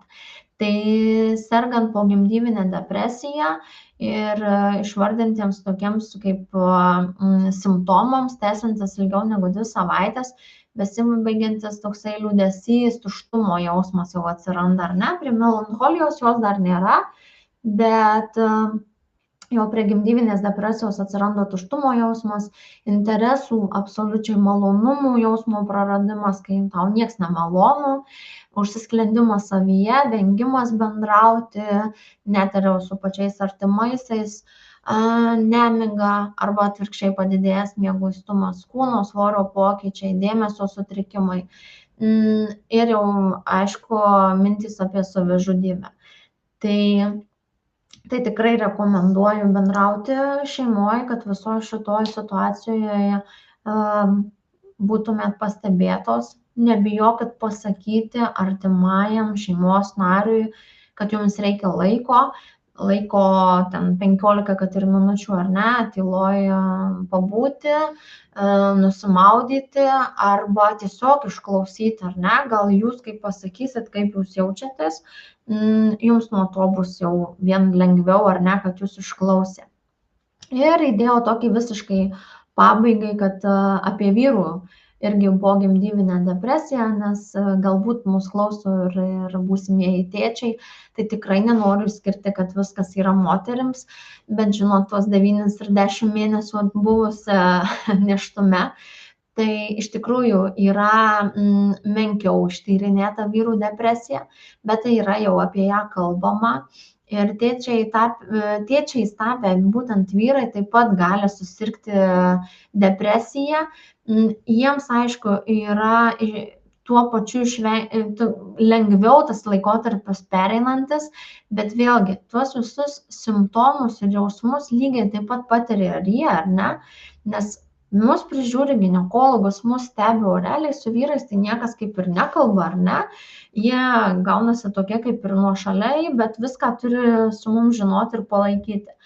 Tai sunkumai be abejo, su kuriais susiduria vyrai, tikrai yra informacijos trūkumas, būtent ar ne, lygiai taip pat suprasti artimąją žmoną, naujagimį, ką daryti. Vyrai labai dažnai slopina savo jausmus. Didžioji dalis tenka be abejo moteriai ir kūdikiui viso to dėmesio, dėl to vyrai tokie kaip ir lieka nuošalyje. Tai aš visuomet rekomenduoju, būkit nuo pradžios, nuo pat nėštumo besidominantys kartu eikit į gryną orą, kartu eikit pasivaikščioti vakare su vežimu. Tai yra vien dėl jūsų, dėl kontakto ar ne, dėl pabuvimo kartu, tai nebus vien tik tai nusisukimas į ten televiziją ar telefoną, bet bus, kad ir pabūsit kartu, sukontaktuosit ar ne, vienas kitą pastebėsit ir galbūt išgirsit ar ne, vienam kokie sunkumai yra arba kitam. Tai nepamirškit ir savęs, be abejo, pirmoje vietoje, bet ir lygiai taip pat vyrų, kurie yra su jumis kartu. Tai atrodo greitai, kaip ir viską supasakojau, bet gal mes turim klausimų kažkokių ar ne? Kelis, man atrodo, gal ir buvo, tuoj pažiūrėsim. Jeigu dar turit, tai tikrai parašykit. Kol mes dabar atsisuksim tuos klausimus, tai dar tikrai labai rekomenduoju užsiregistruoti į mūsų paskaitų ir ne tik paskaitų, gal daugiau tokių net seminarų, būtent ciklą. Tai mes įdėjom būtent visą tvarkaraštį, jūs matysit Vilniaus ir Vilniaus miesto, ypač gyventojų, nes yra dalis temų ir Trakų rajone, tai kas nebūtinai esate iš Vilniaus, tai įvyksta ir Vilniaus rajone, tai yra ir tėčiams atskiros, ir su simuliatorium, ir naujagimio pasiruošimo, ir dar bus viena nuotolinė paskaita apie naujagimį, tai ten vėlgi truputėlį ką vežtis ir ką naujagimiui turėti, bet ten daugiau toksai kaip valyti bambutę ar ne, naujagimio pati priežiūra, kaip pasirinkti žindymo klausimai, kaip maitinti, kokiais būdais, technika ir panašiai. Tai tikrai užsiregistruokit, gausit visur nuorodas ir galėsim susitikti ir su kitais lektoriais ir mes dar ne kartą. Tai tada grįžtam prie klausimų, pasižiūrėsim.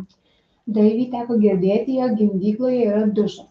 Tai reikėtų turėti savo rankšluostį, jei norėsiu sarimo metu pastovėti po dušu, ar ligoninė duoda rankšluostį? Ligoninė duoda tokį minimaliai, bet žinokit, praktiškai tai tikrai nebus, kad jūs galėtumėte apsisiausti, nusišluostyti. Aš tai manau, kad tikrai tada reikėtų į gimdymo krepšį įsidėti rankšluostį. Nes jeigu jūsų yra tokia mintis, kad gimdykloje kažkokį laikotarpį, jeigu jums leis ar ne, prabūti jųjų duše, tai iš tikrųjų tada turėkit tokias, gal net sakyčiau, dušo šlepetės, nes tikrai neleis basom ir su tom pačiom vaikščiot, ir tada papildomai rankšluostį, taip. Ar oksitocino leidimas nesustiprina skausmo pojūčio? Ne, nesustiprina. Taip yra, kaip kalbama, kad sustiprina, tiesiog tai yra truputėlį pagreitinama, dėl to atrodo ir skauda ir daugiau, bet iš esmės tai ne, stiprinimo tai tikrai nėra.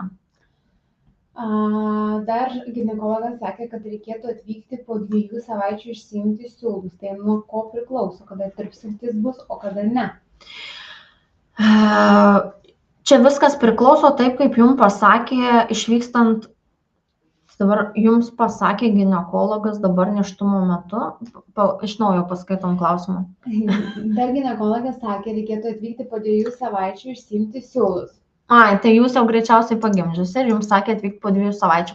Tai jeigu jums sakė atvykti po 2 savaičių, tai tada jūs turėtumėte atvykti po 2 savaičių ir pasižiūrėti, nes gali būti, kad didžioji dauguma vidiniai yra susiūti su ištirpstamais, o pavyzdžiui kažkuris yra ne. Tai jeigu sakė, tai tada turėtumėt laikytis plano iš tikrųjų, taip kaip buvo rekomenduota išvykstant iš ligoninės. Kaip maitinimo metu išvengti mastito? Tik tai sėkmingo žindymo technikos metu. Niekaip kitaip nepasakysiu, kaip išvengti arba neišvengti. Iš tikrųjų, neįmanoma tai pasakyti vieno būdu. Pirmas dalykas, ką reikėtų turėti.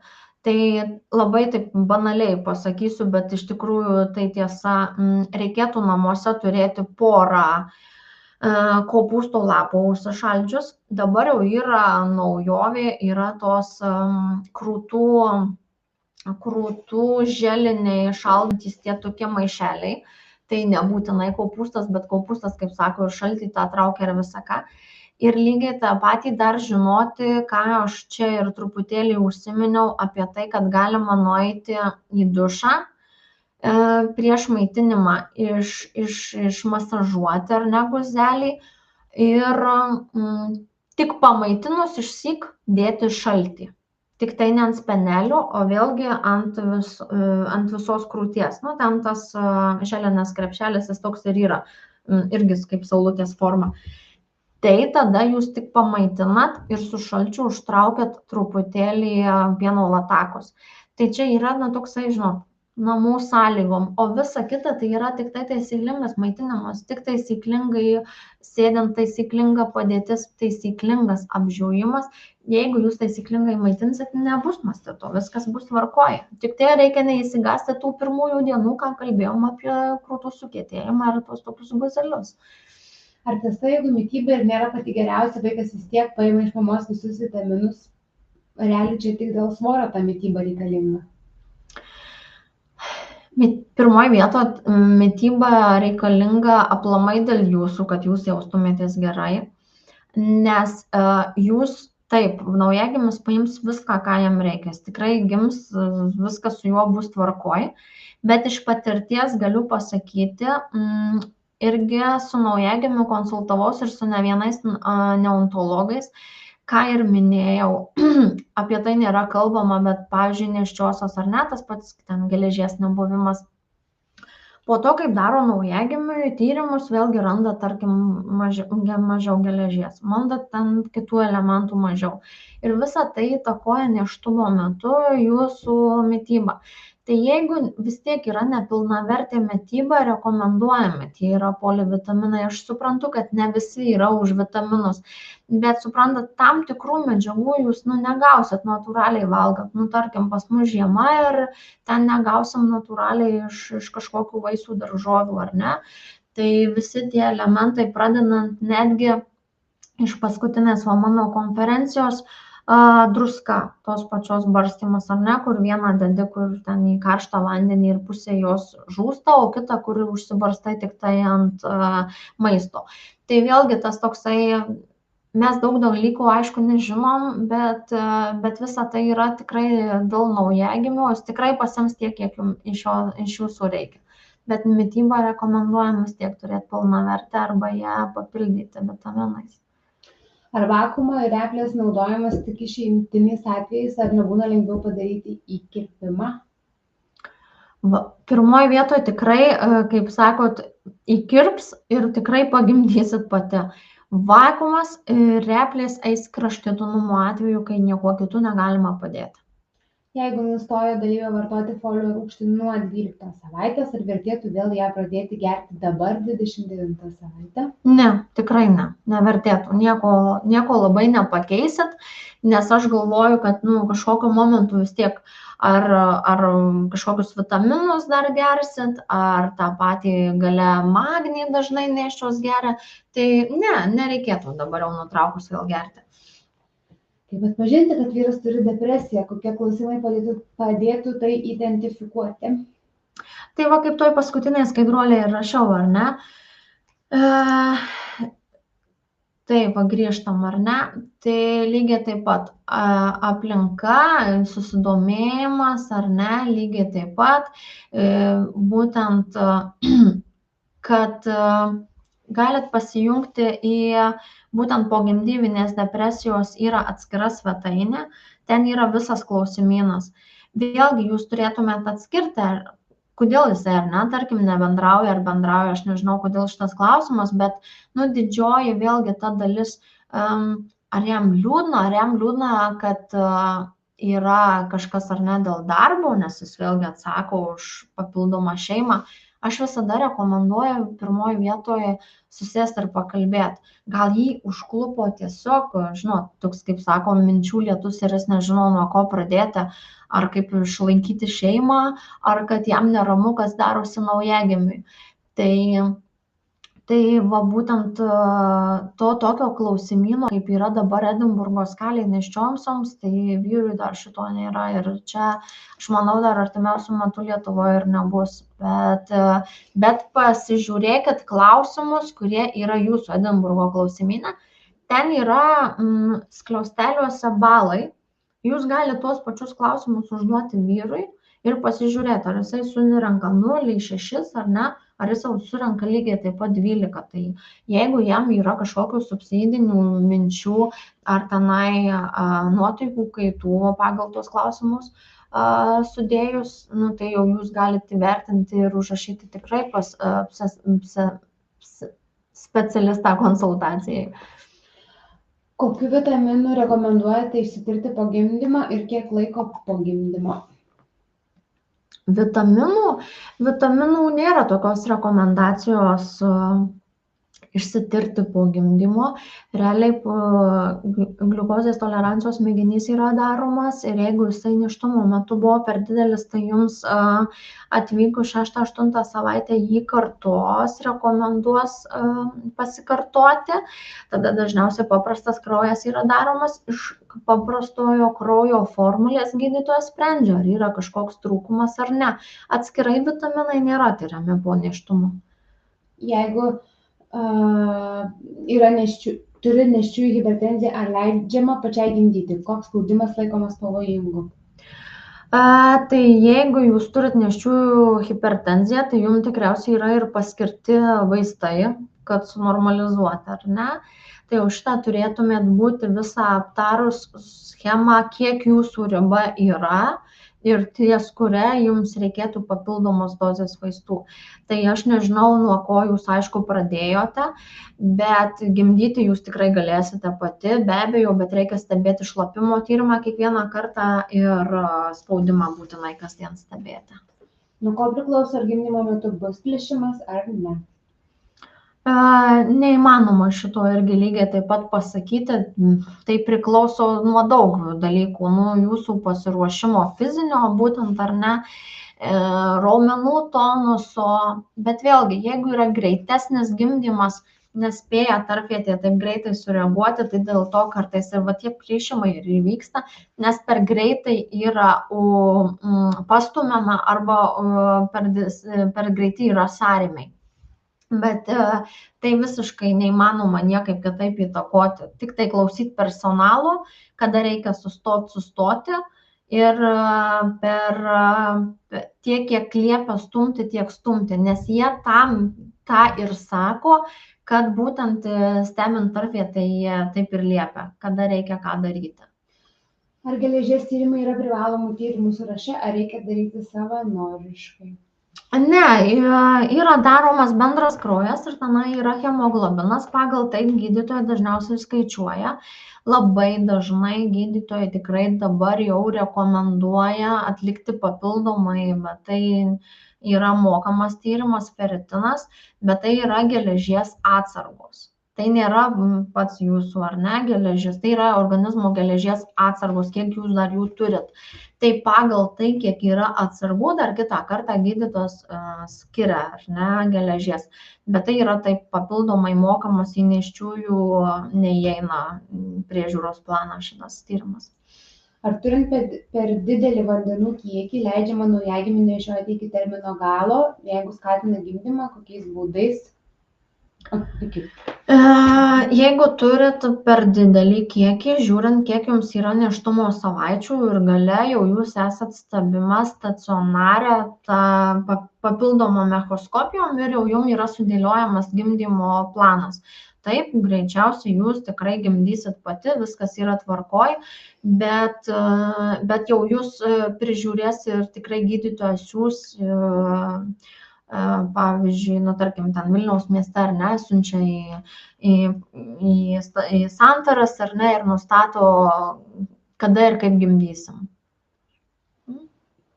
Nuo kada vaisiaus judesiai turėtų būti reguliarūs ir nuo kada reikėtų pradėti stebėti atidžiau? Nuo kada vaisiaus judesiai turėtų Taip, būti reguliarūs? kaip jūs pajuntat vaisiaus judesius, jūs juos nuo tos dienos ir stebit, nes jūs juos pajutot. Vaisius juda ar ne. Tai pradžioje, kaip ir sakiau, tokie kaip paplaukiojimai žuvytės, vėliau atsiranda, kad jau jūs pradedat jausti ten kojytę, rankytę ir aštresnius tuos jausmus. Tai nėra kaip sąrėmiai, kad ateina kas kažkiek minučių, vaikas ir miega, ir savo gyvenimą gyvena. Tai kitą kartą pacientė sako, aš nejaučiu, nuėjau, suvalgiau sausainį, atsiguliau, gavo, aišku, kūnas gliukozės, vaikas atsikėlė, pradėjo judėti. Jūs pati žinosit net nuo kokio maisto produktų jisai jums intensyviau juda. Tai čia visiškai tik tai jūs galėsit atsakyti, nes kitą kartą gydytojas sako, ar daug juda, ar dažnai jaučiat. Tai taip, sako, ten tokiom valandom ypač jaučiu. Labai dažnai pacientės išreiškia tai, kad jaučia būtent vakarais, nes dienos metu tu esi užsiėmęs natūraliai, neskaičiuoji visko, o vakare pajauti tą labiau. O nuo kada reikėtų stebėti atidžiau? Tai nuo tada, kada jau jaučiam ir tada jau stebim. Atidžiau tai aplamai yra jau, kai nuo 30 praktiškai, kaip ir sakiau, čia nuo 28 savaitės viską reikėtų stebėti taip, kaip turi būti, ar ne? Jeigu jau buvo iki tol, tai turi būti ir po to. Negali staiga vieną dieną nejausti judesių, taip nebūna. Jei spaudimas nėra aukštas, daugiau linkęs į žemą, tai gimdymo metu epidurinis nuskausminimas gali dar labiau sumažinti spaudimą. Ar tokiu atveju geriau, jei įmanoma, atsisakyti nuskausminimo, kuris mažintų spaudimą? Ne, tai nėra susiję, žinokit, su epiduru, nes jums, kai prasidės sąrėmiai, jums natūraliai pakils spaudimas, jūs nebūsit kaip dieną ar ne, su nukritusiu spaudimu. Tai tikrai ne. Ateis anesteziologas ir įvertins su visų klausimynu. Niekas nedarys, jeigu nebus galima. Patikėkit, tai net nevertina akušeris ginekologas, tai vertina anesteziologas. Tai mes nuo to nieko jau neįtakosim. O ar specialiai išvengti, kad tik nedaryti, tai ne, jeigu jums to reikia malšinti skausmą, tai valio ir tik tai, jeigu anesteziologas daro, tai jisai ir prižiūri jūs jau paskui gimdymo palatoj. Suėjus termino dienai ir neprasidėjus jokiai gimdymo veiklai, reikėtų kreiptis į gydytoją ar į nėščiųjų priėmimą? Tai taip, jūs būsit pas savo akušerį ginekologą, jums pasakys, ką daryti paskutinę savaitę. Vieni gydytojai renkasi taip, kad pavyzdžiui, jie pažiūri ten 38-9 savaitę ir sako, jeigu nepagimdysi ir ten terminas yra, kaip pavyzdys, kitas pirmadienis, tai dar praėjus ten 3 dienom nuvažiuoti į stacionarą. Kiti pasiskiria dar savo vizitą ir lygiai taip pat apžiūri ir pažiūri kaklelį ir įvertina jūs ir dar, nes galima dar pernešioti, ar ne, ir dar 10 dienų stebėti. Tai čia, žinokit, priklauso nuo jūs prižiūrinčio gydytojo. Ar jums rekomenduos važiuoti tam, kad apsižiūrėtume tuo pačiu gimdymo namus ir jūs įvertintų, ar prižiūrės iki pats. Tai čia visiškai nuo gydytojo priklauso. Nieko daryti, išskirtinai 40 savaitę nereikia, tik turėti su savimi nėščios kortelę. Nes gali tai nutikti bet kada, sėdant į automobilį, jums gali tam taksi ar ne nubėgti vandenys ir išvažiuojat su nėščios kortelė, o vyras viską daveža. Ar po epidūro privaloma tik gulėti, būti ramiai, ar kažkiek leidžiama pajudėti, pavyzdžiui, ant kamuolio? Ne, judėti jokių būdų, tik tai lovoje.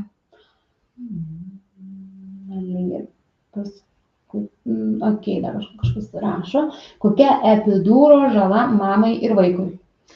Tai tenai buvo, ar ne, ta skaidruolė apie mamą, tai kad praktiškai žala, kad gali po gimdymo tam tikram laikotarpiui praėjus skaudėti nugarą, juosmens dalį, žala vaisiui praktiškai jokia, nėra jokios, tai va tokia ir žala. Epidūro metu šlapimo pūslė kateterizuoja, ar pakišamas indas duoda jai? Pakišamas indas, taip, gali pasišlapinti ten prižiūri jau jūs akušeriai ir jau jūs turite viską šalia. Paskutinis klausimas. Jeigu gydytojai matys, kad planinis Cezario pjūvis reikalingas, pacientė renkasi įstaigą pati ar priskiriama gydytojų būna? Ar priskiriama? Ne, jūs renkatės pati, visiškai, lygiai viskas tas pats galioja, nes jūs gausit siuntimui dėl gimdymo užbaigimo taktikos, dėl numatyto planinio Cezario, ar ne, jūs nuvyksite į tą gydymą, jūs būsit užrašoma į dieną, į eilę tą vadinamą, ar ne, kurioje planinis Cezaris, tai yra, tai jums iš anksto jau jūs ten žinot, kurią dieną, kurią valandą jūs turit būti to ir to vietoj. Tai yra tam ir yra planinis Cezaris, nes jūs žinot gydymo įstaigą, jūs važiuojate ten, kur esat suplanavus. Viskas, ar ne? Tai labai ačiū, tikiuosi atsakiau bent į dalį jūsų klausimų. Ir jeigu turit kažkokių klausimų, nežinau, ko nespėjot užduoti, ką aš dar neatsakiau ar ne, o gal aš kažką galiu dar pasitart su kolegom ir jum atsakyti, tai galite lygiai taip pat registruotis ir individualiai konsultacijai, tiek mano, tiek kolegų ir visada, nesvarbu, ar nebūtinai dabar, po mėnesio, po 2, jeigu jums reikės. Tai individualios asmeninės konsultacijos irgi projekto metu yra nemokamos. Tai aš manau, kad tikrai susitiksim ir ačiū jums, kad klausėt ir ačiū už vakarą su jumis. Tai gero vakaro.